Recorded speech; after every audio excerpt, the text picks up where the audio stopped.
पुण्याच्या धर्तीवर नागपुरातील बजाजनगर भागात वॉकेबल स्ट्रीट बनवली जात आहे, पण या प्रकल्पाबाबत वेळोवेळी नवीन समस्या येत आहेत। एकीकडे हा प्रकल्प पूर्ण होण्यास आधीच उशीर झालाय, तर दुसरीकडे या प्रकल्पामुळे नवीन समस्याही उद्भवत आहेत। अलीकडेच रस्त्याखाली टाकण्यात आलेली सीवेज लाईन तुंबण्याची समस्या निर्माण झाली होती। त्यानंतर महापालिकेलाच नवीन चेंबर बांधावं लागलं, तर स्थानिक नागरिक या प्रकल्पाबाबत फारसे उत्साही दिसत असून काहींनी आक्षेप घेतल्यानं हे प्रकरण न्यायालयातही पोहोचलं आहे। त्यामुळे आता महापालिका प्रकल्पाचे नवीन काम करण्याच्या मनस्थितीत नसल्याचं दिसून येत आहे। गेल्या काही दिवसांपासून नागपूर शहरातील बजाजनगर परिसरात बांधण्यात येणारा वॉकेबल स्ट्रीट वादात सापडलाय। या प्रकल्पांतर्गत महानगरपालिका पुण्याच्या धर्तीवर नागपुरात एक रस्ता बांधू इच्छिते, जिथे लोकांना वेगळ्या प्रकारची शांतता अनुभवता येईल, परंतु स्थानिक नागरिक त्याला सातत्यानं विरोध करत आहेत।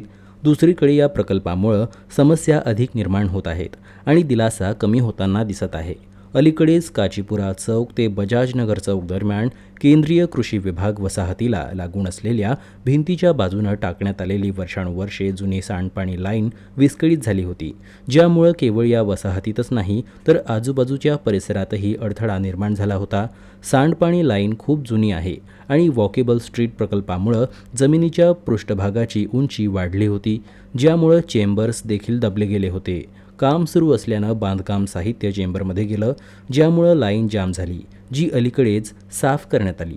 भविष्यात ही समस्या लक्षात घेता महापालिकेच्या प्रकल्प विभागानं नवीन चेंबर बांधण्याचा निर्णय घेतला। सुमारे 16 कोटी रुपये खर्चाच्या वॉकेबल स्ट्रीट प्रकल्पाचं काम सुरू आहे, ज्याचे काम जवळजवळ पूर्ण झाले आहे, पण ते विलंबित होत आहे। अलीकडेच महापालिका आयुक्तांनी स्वतः प्रकल्पाचं काम पाहिलं आणि कामाच्या गतीबद्दल नाराजी व्यक्त केली। आयुक्तांच्या या भेटीनंतर प्रकल्पातील विलंबाबद्दल कंत्राटदाराला प्रतिदिन 25,000 रुपये दंड आकारण्यात आला। हे काम मार्च 2025 पर्यंत पूर्ण करायचं होतं, जे अद्याप पूर्ण झालं नाही। आता कंत्राटदाराला 25,000 रुपये दंड प्रति दिवससह 16 सप्टेंबरपर्यंत काम पूर्ण करण्याचे निर्देश देण्यात आले आहे।